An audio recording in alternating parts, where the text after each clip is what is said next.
Hello hello students. देखिए, अब हम आप लोग को बता रहे हैं मून के बारे में, चांद के बारे में, चंद्रमा के बारे में। आखिर मून है क्या? देखिए, तो मून के बारे में जो विशेष जानकारी हम आपको देने जा रहे हैं, कुछ इम्पोर्टेंट फैक्ट्स अबाउट मून, जो चंद्रमा के बारे में जो स्पेशल कुछ जानकारी है, रोचक जानकारियां हम आपको प्रदान करने जा रहे हैं चंद्रमा के बारे में, मून के बारे में। तो देखिए, सुनिए मून क्या है। देखिए,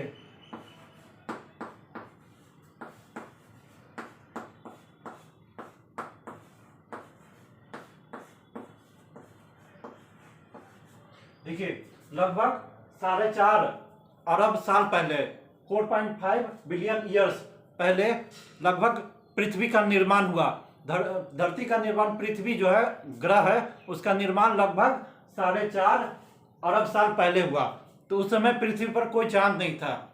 जिस समय पृथ्वी का निर्माण हुआ ग्रह का, उस समय कोई चांद नहीं था। लेकिन उसके कुछ दिनों के बाद क्या हुआ, एक बहुत ही बड़ा उल्का पिंड जो होता है, एस्टेरॉयड होता है उल्का पिंड, तो वही उल्का पिंड धरती से टकरा गया, बहुत जोर से टकरा गया। और उस टक्कर के कारण हजारों टुकड़े हुए, हजारों करोड़ों टुकड़े हो गए, और टुकड़े हो गए, और वो सब अंतरिक्ष में फैल गए। तो जिसके कारण जो करोड़ों टुकड़े जो है ना, उस उल्का पिंड टकराया जो पृथ्वी से, उससे वो अंतरिक्ष में लाखों करोड़ों टुकड़े फैल गए। अब फैलने के बाद है ना, जो छोटा छोटा कण था, टुकड़ा था, वो अंतरिक्ष में चला गया। और जब अंतरिक्ष में चला गया छोटा छोटा टुकड़ा, और जो बड़ा बड़ा जो टुकड़ा था उल्का पिंड टकराने के कारण, जो पृथ्वी से टकराया था बड़ा बड़ा टुकड़ा था, वो जो पृथ्वी का जो गुरुत्वाकर्षण बल है, ग्रेविटेशनल फोर्स, अर्थ ग्रेविटेशनल फोर्स है, उसके कारण उसके आसपास ही रह गया, और धीरे धीरे वो आपस में जुड़ने लगा। तो जुड़ते जुड़ते सब आपस में, जितना भी बड़ा बड़ा जो टुकड़ा था वो है ना, सो जुड़ के जुड़ने के बाद एक चांद का निर्माण हुआ। तो वही है कि उल्का पिंड जब पृथ्वी से टकराया तो मून जो है आप बोलते हैं चांद, है ना, सो उसका निर्माण हुआ। तो ये जो चांद है, तो ये जो है सो तो पृथ्वी का उपग्रह है क्या, satellite. Moon is a satellite of earth, एक सैटेलाइट है, पृथ्वी का उपग्रह है। तो ये है ना, सो देखने में तो बहुत खूबसूरत दिखता है। चांद का तो लोग बहुत उपमा देता है, और बहुत ही इसका सुंदरता खूबसूरती के बारे में बहुत ही इसका विशेष महत्व है। चांद के उपमा लोग देता है कि चांद के जैसा सुंदर खूबसूरत कोई चीज है नहीं। तो वास्तविकता में चांद के बारे में और भी जानकारी हम आपको दे रहे हैं। तो देखिए, इसका एक जानकारी हम आपको दे रहे हैं चांद के बारे में, जो इतना खूबसूरत चांद है, जो धरती का उपग्रह है, उसके बारे में रोचक जानकारी ये है कि देखिए, नंबर 1 जानकारी हमको दे रहे हैं कि चांद है ना, सो क्या है। लोग बहुत देखता है समझता है कि चांद गोलाकार है, यहां से देखने पर गोल जैसा दिखता है, तो लोग समझता है कि चांद गोलाकार है। लेकिन वास्तविकता नहीं है, चांद गोलाकार नहीं है, चांद अंडाकार है। क्या होता है, चांद गोलाकार नहीं, चांद अंडाकार है। किस लिए अंडाकार है? तो देखिए, जिस समय चांद का निर्माण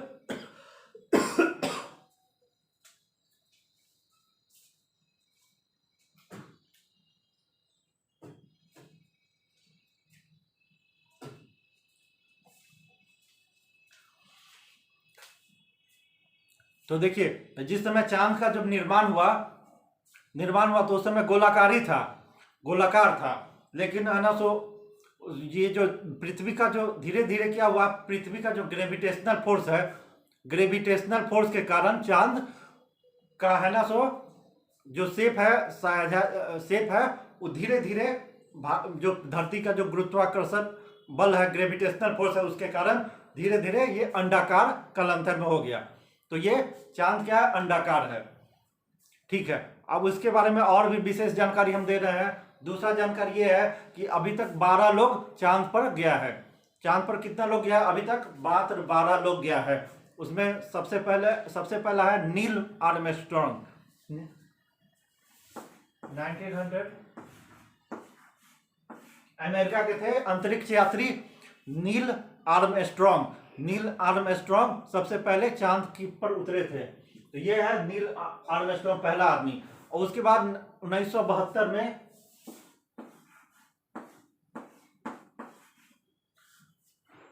1972 में एक दूसरे अंतरिक्ष यात्री इग्विन सरनेम, इग्विन क्या हुआ, इग्विन सरनेम 1972 में चांद पर गए थे। उसके बाद से अभी तक कोई 1972 में जो इग्विन सरनेम जो है ना चांद पर गए, उसके बाद से अभी तक कोई चांद पर फिर दूसरा आदमी नहीं गया है।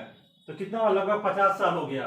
तो पहला अंतरिक्ष यात्री गया था नील आर्मस्ट्रॉन्ग और दूसरा इग्विन सरनेम 1972 में। उसके बाद अभी तक कोई नहीं गया है। तो ये हो गया। फिर देखिए चांद का जो था, मून का,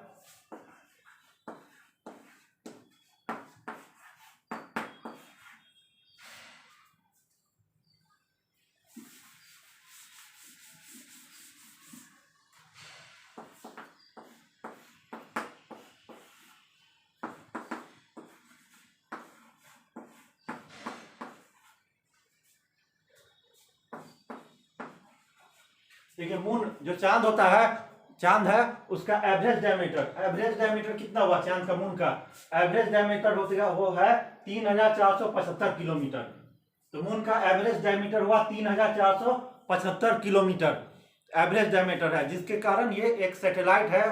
तो पृथ्वी का एक सैटेलाइट है, नेचुरल सैटेलाइट है। इसका डायमीटर कितना, एवरेज डायमीटर 3475 किलोमीटर है। और जिसके कारण ये जो है ना सो ये जितने भी सैटेलाइट है, उपग्रह है, उनमें इसका मून का कितना है, 5वां नंबर, 5th पोजीशन है।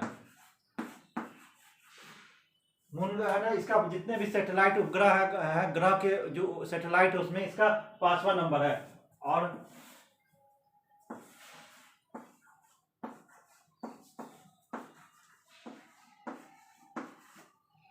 एक दूसरा सैटेलाइट है, क्या है, गैनीमीड जो सैटेलाइट है, गैनीमीड सैटेलाइट है वो जुपिटर का है। तो ये जो गैनीमीड है, ये सबसे बड़ा सैटेलाइट है। जितने भी सैटेलाइट है उसमें सबसे बड़ा सैटेलाइट है गैनीमीड। ये जुपिटर का सैटेलाइट है।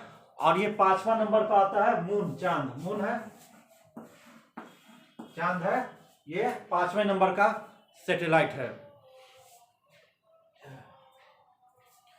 अब और भी आगे इसके बारे में बात बताते हैं। जब रात में हम लोग चांद को देखते हैं, या दिन में सूरज को देखते हैं, तो हम लोग लगभग यही अनुमान लगाते हैं कि जो सूरज का जो शेप है, चांद का शेप है, लगभग देखने से लगता है कि एक ही जैसा है। 19-20 थोड़ा होगा हल्का सा, लेकिन वास्तविकता ये नहीं है। वास्तविकता क्या है, माने कि हम लोग जब खुले आंख से देखते हैं तो चांद और सूरज का लगभग यही पता चलता है कि लगभग 19-20 होगा, लगभग एक ही जैसा होगा, लेकिन नहीं है। जो सूरज जो होता है वो चांद से करोड़ों गुना बड़ा है। वास्तविकता ये है कि जो सन है, सूरज चांद से करोड़ों गुना बड़ा होता है। तो किस कारण दोनों लगभग एक जैसा दिखता है? इसके कारण इस कारण की चांद है ना, सो पृथ्वी का एक उपग्रह है, सैटेलाइट है, ये काफी नजदीक है। लेकिन ये जो है ना सूरज जो है वो पृथ्वी से क्या करोड़ों मिलियन है ना सो किलोमीटर दूर होगा, बहुत ही दूर है। इतना दूर है जिसके कारण ये उतना बड़ा नहीं दिखता है। तो हम लोग ध्यान से देखते हैं तो यही समझते हैं कि लगभग एक जैसा है, लेकिन वास्तविकता ये है सूरज जो है तो करोड़ों गुना बड़ा है चांद से। अब है ना सो इसके बारे में बताइए। अगर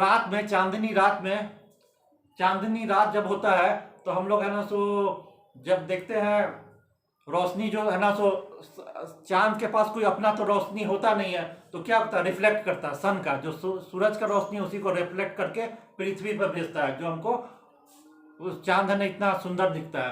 तो चांद के पास अपना तो कोई रोशनी होता नहीं है, लेकिन चांदनी रात में भी लोग है ना सो लोग चलता है। जब चांदनी रात होता है, पूर्णिमा का चांद होता है, तो लोग आराम से देख सकता है।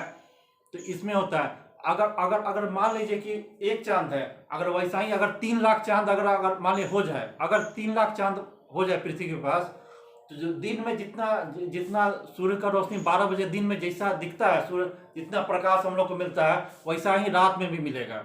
मान लीजिए अभी एक चांद है तो चांदनी रात में जितना रोशनी मिलता है, अगर वैसा 3 लाख चांद अगर आ जाए पृथ्वी के पास हो जाए सैटेलाइट, तो है ना सो रात में भी है ना जैसे 12 बजे दिन में जैसे उजाला रोशनी होता है वैसा ही दिखेगा। तो ये है ना कुछ फैक्ट है, और इसके बाद और भी फैक्ट बता रहे हैं। अब आगे चांद के बारे में रोचक जानकारियां। अब देखिए मून के बारे में, चांद जो होता है उसके बारे में रोचक जानकारियां और भी बताते हैं। तो देखिए रोचक जानकारी क्या है, देखिए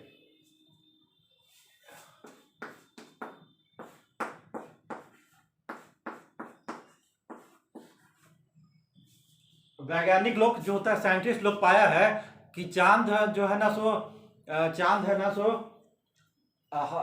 जो मून है, मून जो है सो लगभग हर साल 1.5 इंच जो मून होता है, चांद होता है, चंद्रमा होता है, वो वैज्ञानिक लोग ये पाया है, एक शोध में पाया है कि ये चांद जो है सो हर साल 1.5 इंच दूर पृथ्वी से दूर जा रहा है। यानी कि हर साल जो चांद और पृथ्वी का जो दूरी है वो 1.5 इंच दूर हो रहा है चांद। तो जिस समय है ना तो ये निर्माण हुआ था,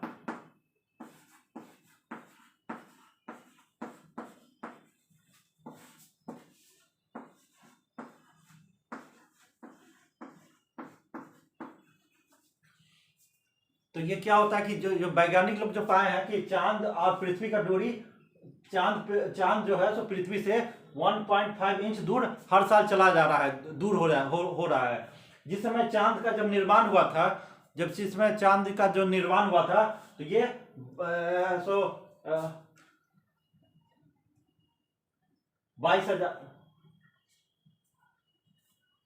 22,000 किलोमीटर, हाँ 22,000 किलोमीटर कितना हुआ, 22,000 किलोमीटर जो है ना सो चांद और पृथ्वी का दूरी जो था कितना था, 22,000 किलोमीटर। पृथ्वी और चांद का दूरी कितना था, तो 22,000 किलोमीटर था। लेकिन अभी वर्तमान में कितना है दूरी चांद और पृथ्वी का, तो ये हो गया 3,84,400 किलोमीटर। अभी वर्तमान में चांद और पृथ्वी का दूरी कितना है, 3,84,400 किलोमीटर। और जिस समय चांद का निर्माण हुआ था उस समय 22,000 किलोमीटर ही था। तो हर साल 1.5 इंच दूर जाने के कारण ऐसा हो रहा है। लेकिन इस वैज्ञानिक लोग ऐसा अनुमान लगाया है कि 600 मिलियन ईयर्स के बाद, आज से 600 मिलियन ईयर्स के बाद जो चांद है तो एक स्टार तारा के रूप में नजर आएगा। तो क्या कारण है, इसलिए कि चांद जो है तो पृथ्वी से हर साल 1.5 इंच दूर जा रहा है। तो ये हो गया, दूर जा रहा है। अच्छा अब देखिए ये तो हो गया। अब फिर है ना फिर आगे का देखिए मून, चंद्रमा के बारे में एक और बात है ना जानकारी है कि जब हम लोग शाम में जाते हैं, जब हम लोग शाम के समय में जब समुद्र के किनारे जाते हैं, बीच के किनारे, तो वो बहुत ही शांत लगता है। जो शाम में होता है, जो समुद्र होता है, समुद्र के किनारे जब लोग घूमने जाता है, टहलने जाता है, सैर करने जाता है, तो समुद्र बहुत ही शांत रहता है, कूल एंड काल्म रहता है, ज़्यादा हाई टाइड, ज्वार भाटा ये सब ज़्यादा नहीं रहता है। लेकिन वही 9 बजे 10 बजे रात में जाएगा तो वहाँ पर बहुत ही तेज ज्वार भाटा चलता है, वहाँ हाई टाइड ये सब बहुत ज़्यादा होता है। खास करके पूर्णिमा के दिन, जिस दिन फुल मून होता है, पूर्णिमा होता है, उस दिन क्या होता है, उस दिन ज्वार भाटा बहुत तेज हो जाता है। तो ये सब किसके लिए होता है, due to moon gravitational force. तो मून का जो है ना सो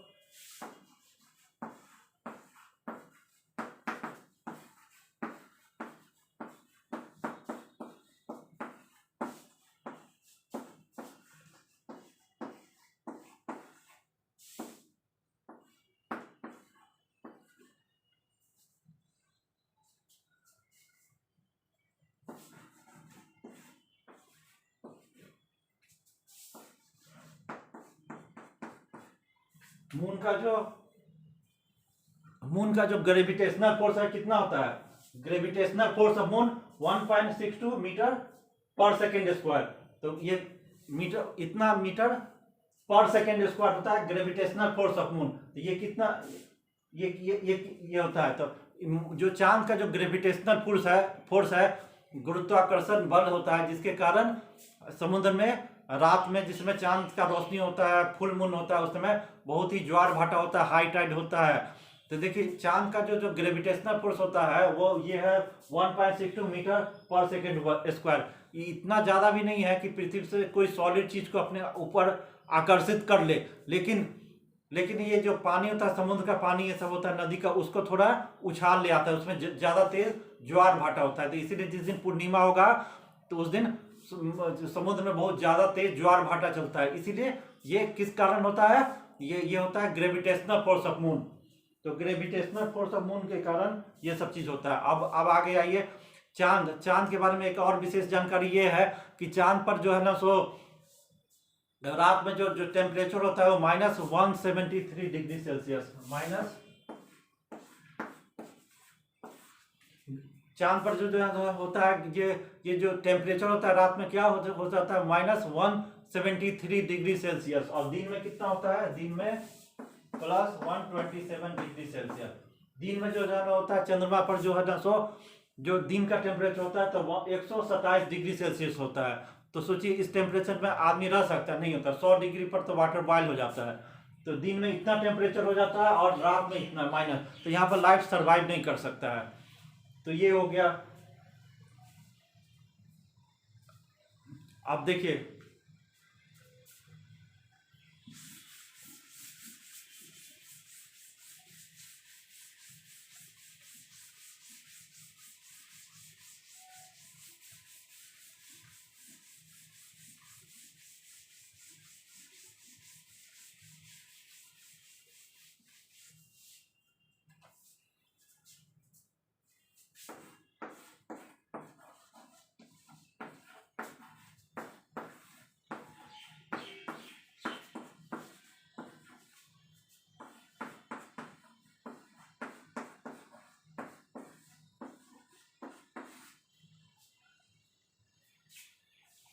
देखिए ये पृथ्वी का जो 29 दिन होता है, पृथ्वी का जो 29 डे ऑफ अर्थ, पृथ्वी का जो 29 दिन होता है वो चांद का एक दिन के बराबर होता है। यानी कि यहाँ पृथ्वी पर अगर 29 दिन अगर बीत जाएगा तो चांद पर एक ही दिन बीतता है। तो ये होता है 29 दिन ऑफ अर्थ और 29 day of earth equal to 1 day of moon. तो चांद का जो 29 दिन अगर यहाँ पर बीतता है तो वहां पर एक ही दिन बीतता है। तो ये हो गया।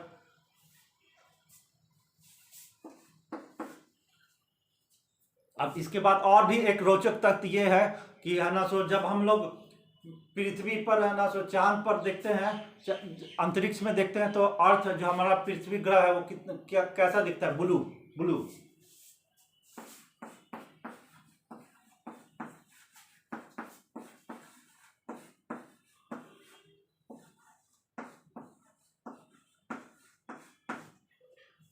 अगर अंतरिक्ष में हम लोग देखते हैं, लोग वैज्ञानिक लोग साइंटिस्ट लोग देखता है तो अर्थ का रंग क्या है, ब्लू है। Earth is a blue planet, blue रंग देखता है। लेकिन अगर मून को देखेगा तो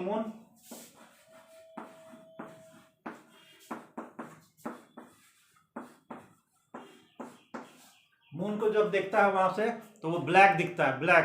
तो किस कारण है, अर्थ ब्लू किस लिए दिखता है कि यहाँ पर ना सो एटमॉस्फेयर है, यहाँ पर अर्थ पर पृथ्वी पर एटमॉस्फेयर होने के कारण ये ब्लू दिखता है। लेकिन मून पर चांद पर कोई एटमॉस्फेयर ही नहीं है, कोई एटमॉस्फेयर नहीं होने के कारण ये क्या होता है, ब्लैक दिखता है। तो धरती पर है ना तो वाटर है, एयर है, ग्रीन है ना, पेड़ पौधा है, ग्रीनियरी है।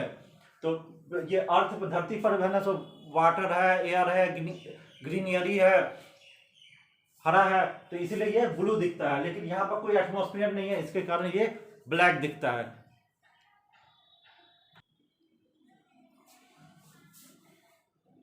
अब देखिए अन्य रोचक जानकारी मून के बारे में, चांद के बारे में। जो अगला जो रोचक जानकारी है ये होता है कि चांद को हम लोग देखते हैं, जब हम लोग पृथ्वी से धरती से चांद को निहारते हैं तो चांद बोलते हैं चांद में भी दाग होता है, चांद में भी दाग धब्बे ये सब है। तो ये किस कारण होता है, तो चांद में भी दाग होता है, चांद में भी गड्ढे, इसके कारण चांद पे बहुत बड़े गड्ढे होते हैं, बहुत विशाल, बहुत बड़े बड़े गड्ढे होते हैं, जिसके कारण चांद पर हम लोग को दाग धब्बा दिखता है। तो ये किस कारण होता है कि आज से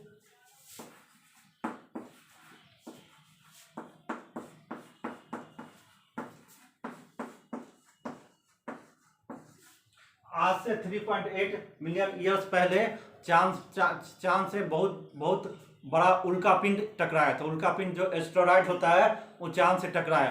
तो चांद से जब टकराया ना तो चांद पर बहुत बड़े गड्ढे हो गए, बहुत विशाल गड्ढे सब बन गए।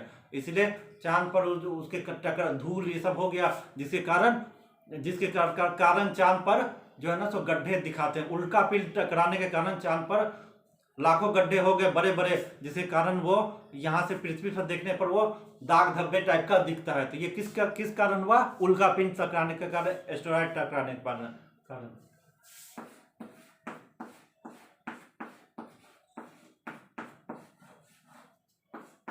इसको ये जो गड्ढे होते हैं उसको क्रिएटर्स कहा जाता है। तो ये क्रिएटर्स जो होते हैं, गड्ढे जो होते हैं उसको, उसमें सबसे बड़ा कौन है? एटकिन नाम का जो है ना सो गड्ढा है, जो चांद पर जो गड्ढा है, जो क्रिएटर्स है, तो ये है ना सबसे बड़ा है, सबसे बड़ा है एटकिन का। तो इसका कितना है?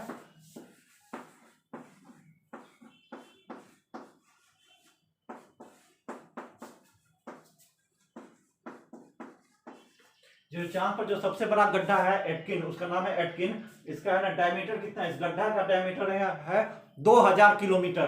तो 2000 किलोमीटर इसका डायमीटर ही है। एटकिन जो नाम का जो गड्ढा है चांद पर है सबसे बड़ा है, तो उसका 2000 किलोमीटर डायमीटर है। तो ये चांद पर जो गड्ढे इतने हुए किसके कारण? उल्कापिंड जो है एस्टेरॉयड टकराने के कारण।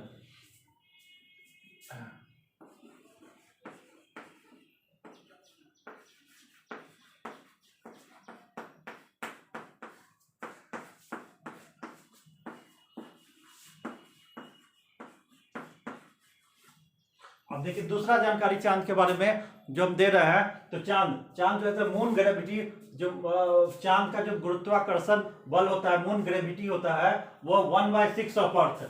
जो अर्थ का ग्रेविटेशनल फोर्स होता है उसका 1/6 होता है। तो मान लें कि अगर चांद पर किसी, जो पृथ्वी है उस पर किसी आदमी का वेट होता है 60 kg। अगर पृथ्वी धरती पर है तो इसका किसी आदमी का जो वेट है 60 kg है, तो मून पर कितना होगा? 10 kg। तो इसी किस कारण? ग्रेविटेशनल फोर्स जो होता है, तो इसका कितना होता है?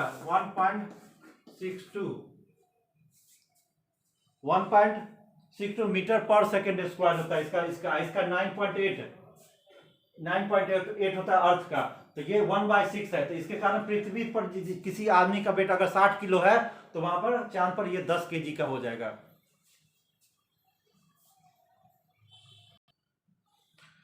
अब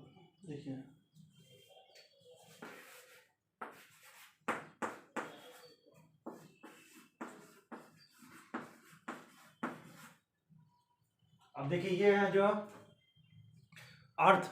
देखिए अर्थ जो होता है, पृथ्वी है, धरती है, वो 23.5 डिग्री अपने एक्सिस पर झुका हुआ है। जो पृथ्वी है, धरती है, हम लोग का जो ग्रह है धरती, वो 23.5 डिग्री है ना सो अपने एक्सिस पर झुका हुआ है। तो ये किस लिए? ड्यू टू इसलिए झुका हुआ है क्योंकि है ना सो जो चांद का, due to moon gravitational force, moon का जो ग्रेविटेशनल फोर्स है, मून का,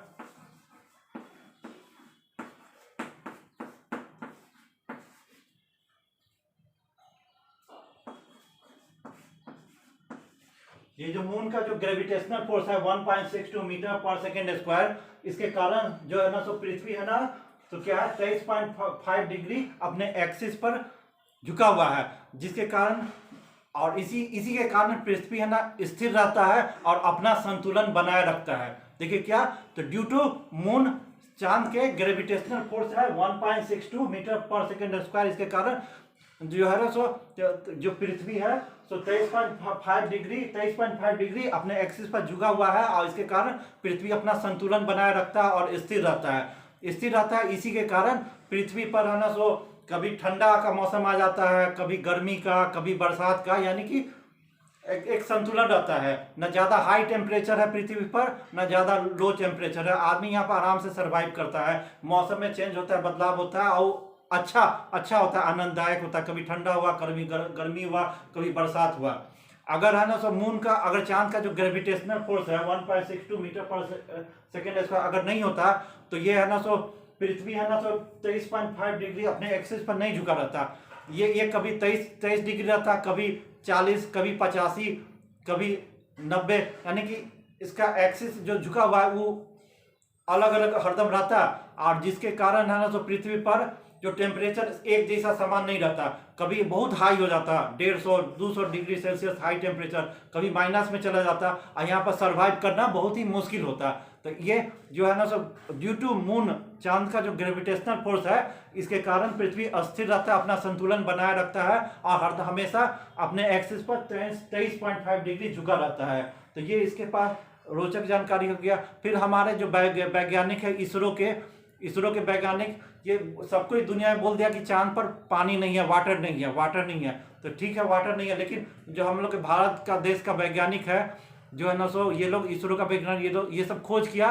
पहले बार पूरे विश्व में ये हुआ कि है ना सो चांद पर पानी है, इसका खोज भारत के वैज्ञानिक लोग ने किया, इसका साबित कर दिया और नासा भी इसको प्रूव कर दिया कि चांद पर पानी मिला है। तो ये इसके लिए भारत के जो वैज्ञानिक लोग हैं उनको बहुत बधाई हो।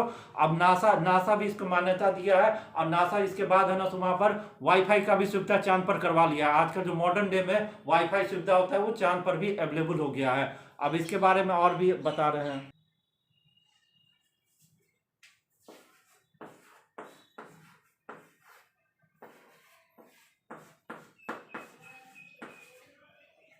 अब सोलर इक्लिप्स के बारे में बता रहे हैं। सोलर इक्लिप्स क्या होता है? सोलर इक्लिप्स माने सूर्य ग्रहण। तो इसके बाद देखिए ये सन है,